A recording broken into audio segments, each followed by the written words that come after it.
పైసా వసూలు shooting location నుంచి బయలుదేరిన చార్మి నాంపల్లిలోని ఎక్సైజ్ కార్యాలయంలోని సిట్ విచారణకు హాజరైంది. 7వ రోజు సిట్ విచారణలో భాగంగా చార్మిని ప్రశ్నిస్తున్నారు అధికారులు. 6 రోజులుగా విచారణ జరుగుతున్నప్పటికీ హీరోయిన్ చార్మి విచారణపైనే సర్వత్రా ఉత్కంఠ నెలకొంది. సిట్ విచారణను ఎదుర్కొంటున్న తొలి మహిళ కావడంతో ఏం జరుగుతుందనే సస్పెన్స్ కొనసాగుతోంది. చార్మికి హైకోర్టులో కొంత ఊరటకు లభించినప్పటికీ అధికారులు ఆమె నుంచి ఏ విధంగా ప్రశ్నలు రాబడతారు, ఏ వివరాలు సేకరించనున్నారు అని అందరూ ఆసక్తిగా ఎదురు చూస్తున్నారు.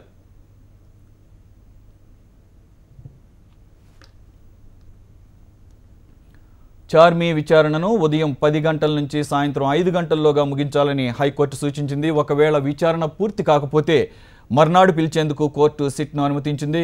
విచారణ బృందంలో మహిళను నియమించాలని ఆదేశించింది. దీంతో చార్మిని విచారించేందుకు అసిస్టెంట్ ఎక్సైజ్ సూపరింటెండెంట్ 3 సిఐల బృందాన్ని ఏర్పాటు చేసింది ఎక్సైజ్ శాఖ. డ్రగ్స్ ముఠాలతో చార్మికి ఉన్న సంబంధాలు, సినీ ప్రముఖులతో ఎటువంటి లింక్స్ ఉన్నాయి అని సిట్ బృందం ప్రశ్నిస్తున్నట్టుగా తెలుస్తోంది. అయితే సిట్ చార్మి నమూనాలను బలవంతంగా సేకరించవద్దని కోర్టు సూచించింది.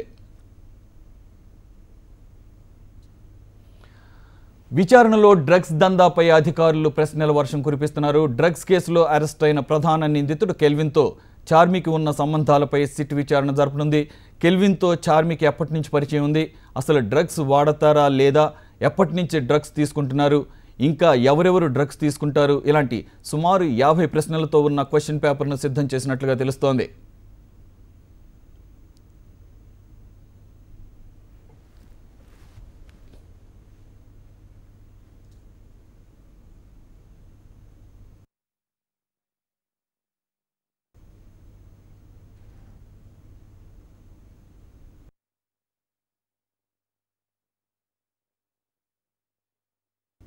ఇక మనం సిట్ కార్యాలయం దగ్గరికి వెళదాం. అక్కడ మా రిపోర్టర్ ప్రవీణ్ లైవ్లో సిద్ధంగా ఉన్నారు. Praveen, good afternoon.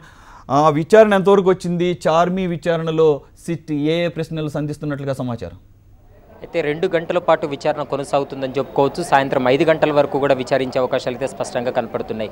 అయితే ఇప్పటి వరకు చార్మి విచారణలో భాగంగా దాదాపు 8 నుంచి 9 ప్రశ్నలకు పూర్తి సమాచారాన్ని అందించినట్టు కూడా మనకు తాజా సమాచారం అందుతుంది. కెల్విన్కు తనతో ఉన్నటువంటి సంబంధాలపైన పూర్తి వివరాలన్నింటినీ కూడా అధికారులకు చార్మి వెల్లడించినట్లు తెలుస్తుంది. బ్యాంకాక్లో కెల్విన్ పరిచయమైన అనంతరం హైదరాబాద్లో తను ఉంటున్నట్లు కూడా చార్మికి పరిచయం చేసుకోవడం జరిగింది. అయితే కెల్విన్ బ్యాంకాక్ నుంచి హైదరాబాద్కు వచ్చిన తర్వాత డ్రగ్స్ వ్యవహారంలో ఏ విధంగా పాలు పంచుకున్నారు, డ్రగ్స్ వ్యవహారంలో ఎవరెవరికి వీరు డ్రగ్స్ సరఫరా చేశాడన్న కోణంలో ప్రస్తుతం ఆ యొక్క లింక్ పైనే ఇన్వెస్టిగేషన్ అయితే కొనసాగుతుందని చెప్పుకోవచ్చు.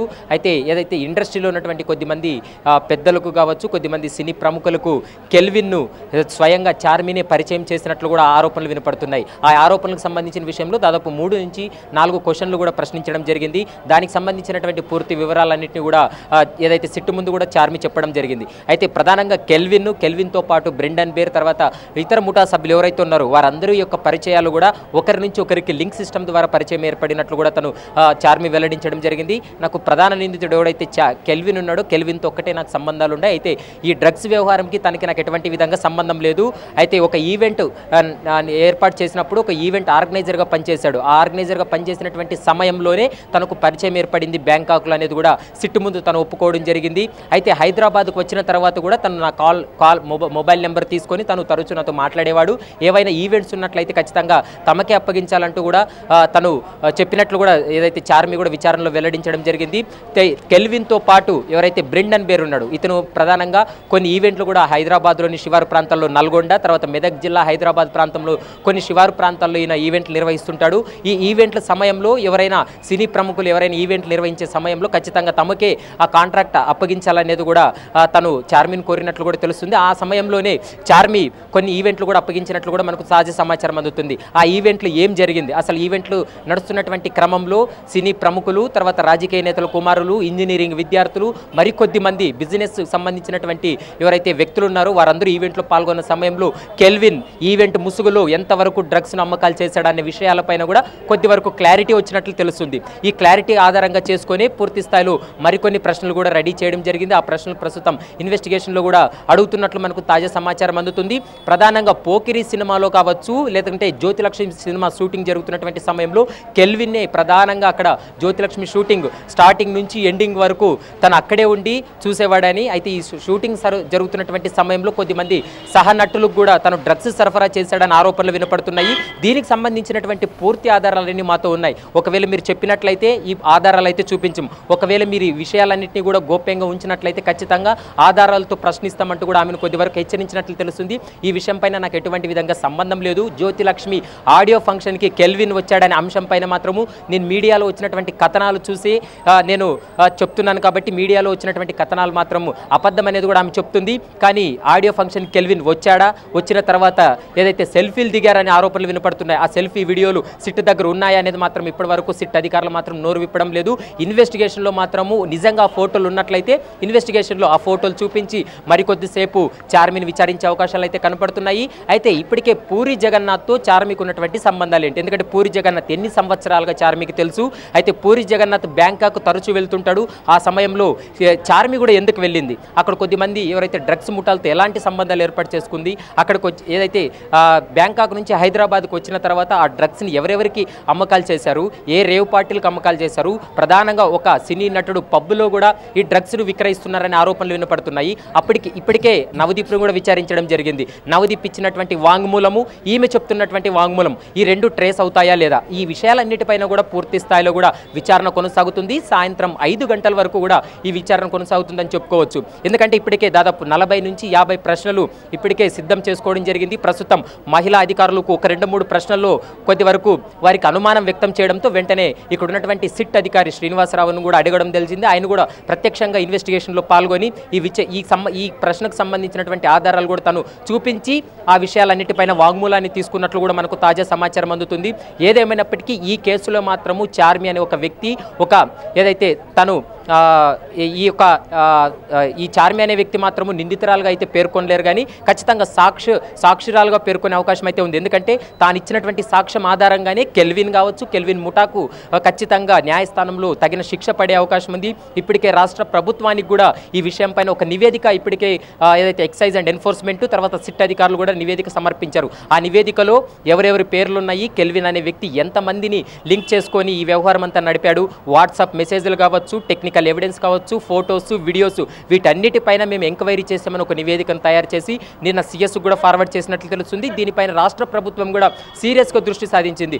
ఒకవేళ ఎంత పెద్ద హీరోలున్నా, రాజకీయ నేతల కుమారులున్నా, సాక్షాత్తు ఏదైతే అధికార పార్టీ సభ్యులు ఉన్నప్పటికీ కూడా ఖచ్చితంగా నోటీసులు ఇష్యూ చేయండి, వారిని కూడా విచారించండి, వారి ప్రమేయం ఎంతున్నప్పటికీ కఠిన చర్యలు తీసుకోండి అంటూ కూడా ఒక హామీ వచ్చినట్లు కూడా తెలుస్తుంది.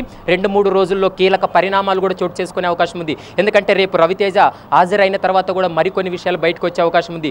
ఇద్దరు హీరోలు మాత్రము ఎవరైతే యంగ్ హీరోస్ కూడా ఈ డ్రగ్స్ వ్యవహారంలో తను పాలు పంచుకున్నట్లు కూడా ఈ ఏదైతే వివరాలు కూడా బయటకు వచ్చాయి కాబట్టి వారికి కూడా విచారణ కోసం నోటీసులు అందిస్తారా లేదా అనేది మాత్రము 2-3 రోజుల్లో బయటకు వచ్చే అవకాశం ఉంది.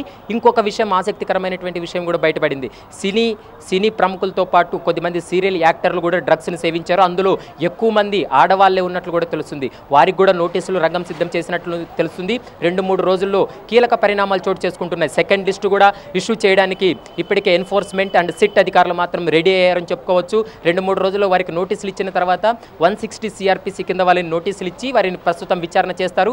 విచారణ అనంతరం ఈ కేసులో నిజమైన బలమైనటువంటి ఆధారాలు కావచ్చు, వారు ఇచ్చినటువంటి వాంగ్మూలం చాలా పటిష్టంగా ఉన్నట్లయితే ఖచ్చితంగా వారిని కూడా అరెస్ట్ చేసే అవకాశాలు అయితే కనపడుతున్నాయి. ఇప్పటి వరకు మాత్రం విచారణ చేసి వదిలేస్తున్నారే తప్ప వారిపై ఎటువంటి విధంగా చర్యలు తీసుకోవడం లేదని ఆరోపణలు వినపడుతున్నటువంటి నేపథ్యంలో మరికొద్ది మంది ప్రముఖులను తప్పించే ప్రయత్నం చేస్తున్నారనేది కూడా బయట ఎక్కువ వాదనలు జరుగుతున్నాయి. ఈ నేపథ్యంలోనే వారందరికీ కూడా నోటీసులు ఇవ్వాల్సినటువంటి అవసరం ఎంతైనా ఉందనేది కూడా బయట చాలామంది రాజకీయ పార్టీ నేతలు కూడా చెప్తున్నారు. ఇప్పటికే ఎందుకంటే ఈ కేసులో మాత్రము ఏదైతే బడా హీరోలందరూ తప్పించుకొని చిన్న చిన్న క్యారెక్టర్ ఆర్టిస్టులనే ఈ కేసులో ఇరికిస్తున్నారనే ఆరోపణలు వినపడుతున్నాయి కాబట్టి 2-3 రోజుల్లో బడా హీరోలకు కూడా నోటీసులు అందించేందుకు రంగం సిద్ధం చేశారు. సురేష్, ప్రవీణ్, ఇప్పటి వరకు జరిగిన విచారణలో భాగంగా చార్మి విచారణ ఏ విధంగా సాగుతుంది? అంటే చార్మి కోఆపరేట్ చేస్తోందా, సహకరిస్తోందా, అన్ని ప్రశ్నలకు సమాధానాలు చెప్తుందా, లేకపోతే ఏమైనా స్మార్ట్గా ఏమన్నా ఆన్సర్ చేయడం కానీ డిలే చేయడం ఏమైనా జరుగుతుందా? మనం ఇప్పటివరకు కొంత అబ్జర్వ్ చేస్తే కనుక ఎవరైతే సహకరించి సమాధానాలు త్వరగా చెప్పారో వాళ్ళనే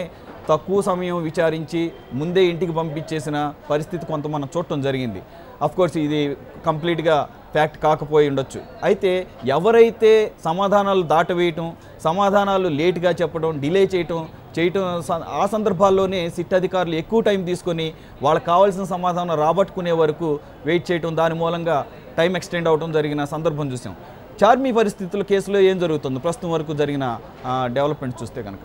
అయితే చార్మి వ్యవహారంలో మాత్రం ఇప్పటికీ 8 నుంచి 9 ప్రశ్నలు కూడా ఆమె పైన సంధించడం జరిగింది. ఆమె ఒక 4 ప్రశ్నలకు మాత్రం పూర్తి వివరాలు వెల్లడించింది. మరో 2 నుంచి 3 ప్రశ్నలకు మాత్రం తనతో ఆధారాలు లేవు, తనకు సంబంధం లేదని కూడా తను తప్పించుకునే ప్రయత్నం చేసింది. అయితే ప్రస్తుతం దాదాపు 40 నిమిషాల నుంచి 50 నిమిషాల వరకు కూడా చార్మిని ఒంటరిగా వదిలేస్తారు. ఆ ప్రశ్నకు సరైనటువంటి సమాధానం చెప్తే తప్ప నెక్స్ట్ క్వశ్చన్కి వెళ్ళే ప్రసక్తి లేదనేది కూడా ఇక్కడ ఉన్నటువంటి సిట్ అధికారులు యోచిస్తున్నట్టు తెలుస్తుంది. మనకు తాజా సమాచారం అందుతుందంటే ఈమె 40 నిమిషాల నుంచి 50 నిమిషాలు తీసుకున్నటువంటి గడువు ఏదైతే ఉందో ఆ గడువులో మాత్రం తను పూర్తిగా ఆలోచించి ఏదైతే అధికారులకు మాత్రము తను సహకరిస్తుంది అనేది కూడా తెలుస్తుంది. సాయంత్రం 5 గంటల వరకు కూడా ఈ విచారణ కొనసాగే అవకాశాలు అయితే స్పష్టంగా కనపడుతున్నాయి. చార్మి ప్రమేయం పైన, తర్వాత ఏదైతే సినీ లింక్స్ పైన ప్రధానంగా ఈమెని ప్రశ్నిస్తున్నట్టు తెలుస్తుంది. మధ్యాహ్నం భోజనం తర్వాత ఏదైతే హైకోర్టులో జరిగినటువంటి కీలక పరిణామాలు కావచ్చు, ఏదైతే చార్మి చేసినటువంటి ఆరోపణలు కావచ్చు, సిట్టు ఏ విధంగా ఆధారాలు సేకరించాయి, వాటన్నిటిపైన కూడా మధ్యాహ్నం తర్వాత ప్రశ్నించే అవకాశం ఉంది. కాకపోతే 5 గంటల వరకు కూడా విచారణ కొనసాగిన తర్వాత కూడా సిట్టుకు మరింత విచారించాల్సినటువంటి అవసరం ఉంది అని ఒకవేళ అభిప్రాయం ఏర్పడితే మాత్రం రేపు మరి ఉదయం కూడా ప్రశ్నించే అవకాశం అయితే కనపడుతుంది. కానీ సాయంత్రంలోగా ఈ కేసు మాత్రము చార్మిని ముగించేందుకు కూడా ఇప్పటికే కొన్ని క్వశ్చన్లు కూడా రెడీ చేయడం జరిగింది. దాని ఆధారంగానే ప్రశ్నిస్తున్నారు. టెక్నికల్ ఎవిడెన్స్, వీడియోలు, తర్వాత ఫోటోలు, ఏవైతే వాట్సాప్లో చాటింగ్ చేసినటువంటి 1000 మెసేజ్లను కూడా ప్రస్తుతం చార్మి ముందుంచి ఇన్వెస్టిగేషన్ చేసినట్లు మనకు తాజా సమాచారం అందుతుంది. Suresh. Right Praveen, thank you very much. Thank you, bye. ఇప్పుడు ఒక షార్ట్ బ్రేక్ తీసుకుందాం. బ్రేక్ తర్వాత మరిన్ని అప్డేట్స్ చూద్దాం.